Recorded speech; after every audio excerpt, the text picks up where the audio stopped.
Hiya ka.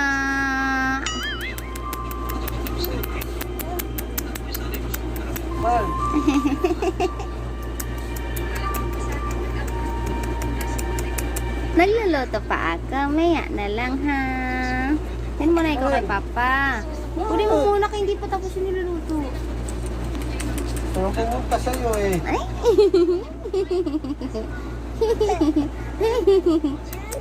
Diyan lang ikaw, Papa. Diyan lang ikaw kay Papa.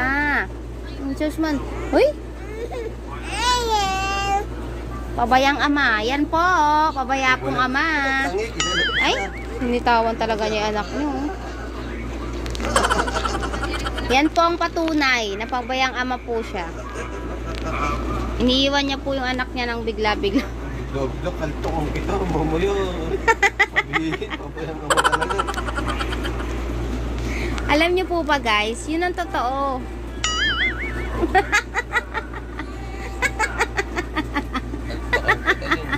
Yun po ang buong katotohanan. Baka sabihin.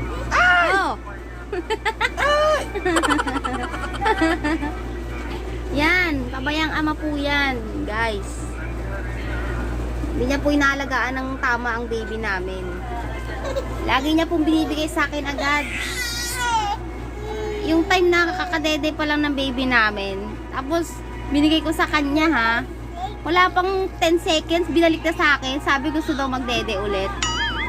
Diba? Sarap baltukan. Gigigil ako.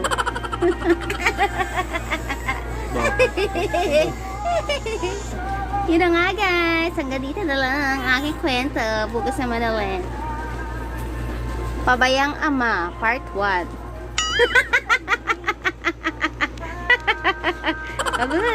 La la la la.